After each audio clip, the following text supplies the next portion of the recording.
welcome to another video of Deccan Herald. Today we'll be discussing the NDA's seat sharing formula. With me I have Sumit Pandey, my colleague.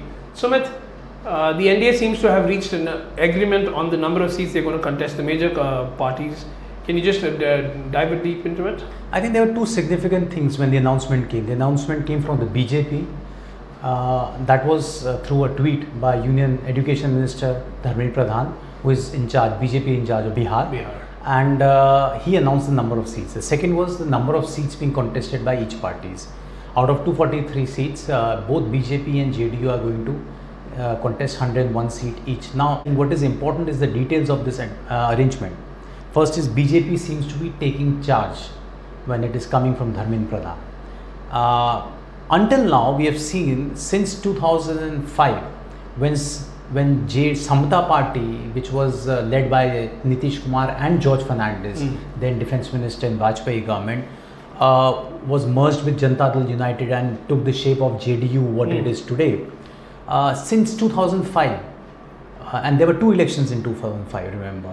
Okay. There was one election wherein no party got a majority, the house was dissolved, and again the elections were held, and JDU, BJP got an alliance, got numbers.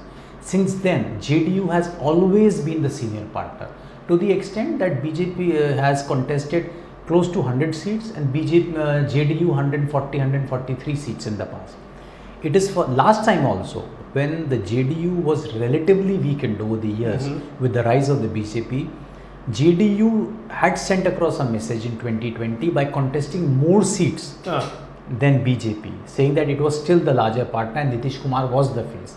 This time around, though there have been murmurs and there have been statements to that effect that Nitish Kumar remains the face of the alliance, BJP drawing a parity with JDU in terms of number of seats, I think it's a very strong message as far as Bihar's electoral politics is concerned, that BJP slowly, steadily and surely is creeping up to JDU, and it sees itself as an equal partner now.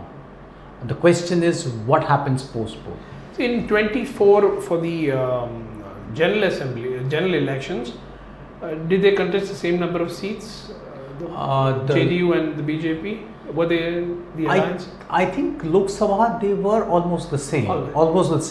But generally what had happened was, when Vajpayee and Advani were in charge, there was an informal arrangement with the regional parties that BJP would get more seats in the Lok Sabha because it was a national party, and in the Vidhan Sabha elections, the regional parties who had their influence in the regional politics, they would get more seats than the BJP. Okay. So that arrangement had stayed with many of the regional parties. Now in Maharashtra also on this particular issue, this arrangement broke down with Shiv Sena, if you remember. So 101 seats for both the BJP and the JDU, that means around 202 seats, 243 for the take. That means 41 seats remaining. Can you just talk about how that's being divided among the NDA allies? Among the NDA allies, I think the largest partner is, the third largest partner is Ramvilas Paswan's party, whose son Chirag Paswan is now LJP.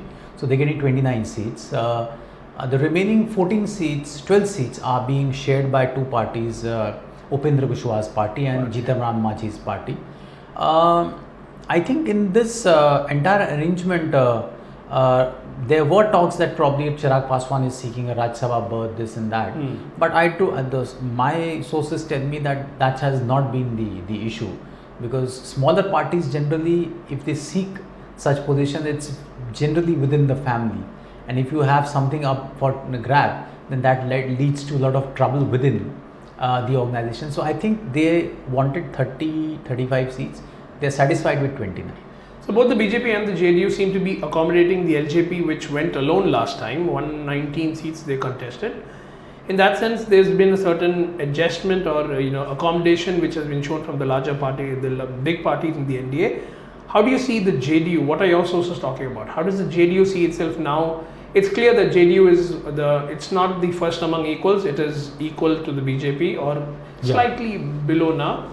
How do you think is the JDU leaders and the JDU workers reacting to this? What are your sources saying?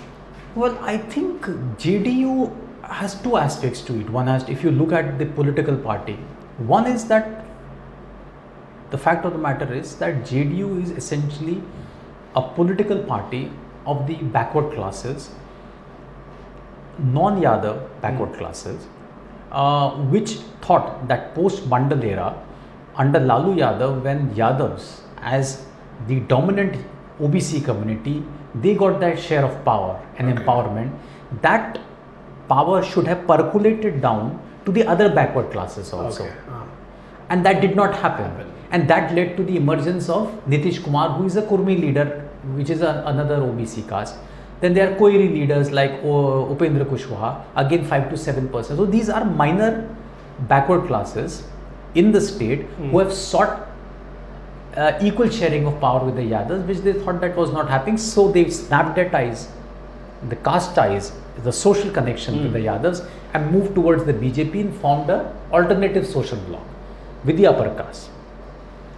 So JDU remains a party of the backward classes. You know, its inception has been as a party of the backward classes, which has aligned with the BJP and against them, but it is a party of the backward classes. It still is maintaining its vote base with that. Okay. Now, post Nitish, and then it had a very strong leader in Nitish Kumar. Okay. Now Nitish Kumar, because of the health issues we have been seeing, that he is not as aggressive or engaged in the political affairs as probably he was in the past or in the earlier elections. Now under those circumstances, what is it that these communities or these smaller OBC caste groups are going to do? Okay. Are they going to follow their leaders still and be part of that larger social framework which Nitish Kumar had created with the upper caste for the non-Yadav backwards? Yes, an important component of this social equation is also the Dalits, the Mahadalits which are called. You know, the G. Kamran Maji's party is part of that. You know, amongst the Dalit communities, the communities which are extremely poor and backward. So Nitish Kumar, through special scheme, had also weaned away these communities. So Nitish Kumar's 13-15% vote share is that of these Mahadalits, the backwards. Now, whether this particular segment, it would stick to Nitish Kumar, remain with it in this election and continue with this social formation.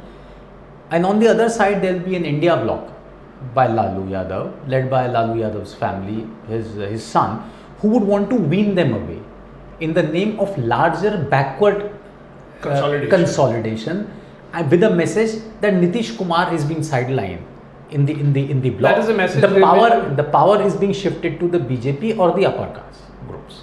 That is a message. The RJD leader is trying to put. He put out a video of Nitish Kumar actually. Yeah, not only that, I think the very interesting video of Pappu Yadav from Purnia. Nitish Kumar finished ho gaye. Independent MP. He also trying to make that point. So that's going to be the strategy of the India Bloc. Try larger backward consolidation to wean away this section towards itself. Last two questions. NDA has put out its seat sharing formula. Does it have the first mover advantage over the Mahagathbandhan, since the Mahagathbandhan is yet to actually finalize its one and come out with it? I don't really see it that way. But one thing it surely does is that there were few parties within the India Bloc ranks about which the RJD and Congress were not very sure whether they'll jump the ship before the elections, and one of them has done it in the past. Now with the seat sharing formula announced, I think the India Bloc can breathe a little easy. That probably there will be no more defections. I mean, in politics anything can happen. But within the realms of possibility, if you look at it, BJP would not want to come down from its 101 seats. So I think that makes their task a little easier in terms of seat share. Last question. Generally, broadly speaking, given the way the alliances are now seeming to consolidate, are we seeing a Muslim Yadav bloc against the rest in Bihar? Is it like clearly defined, or is it still a bit amorphous? Muslim Yadav bloc doesn't work for the India alliance. You consolidate, you end up with 33% votes. I mean, 15% plus 20%, 35%. Now you're 35% stacked against 65%, which is a much larger catchment area. So it doesn't help. To win Bihar elections, you have to take away this section of the non-Yadav OBCs and the backwards and Mahadalits, wean them away from the NDA bloc towards itself. Why does RJD win the moment Nitish Kumar shifts from NDA to this side? Because he takes that vote with him, 10 to 15%.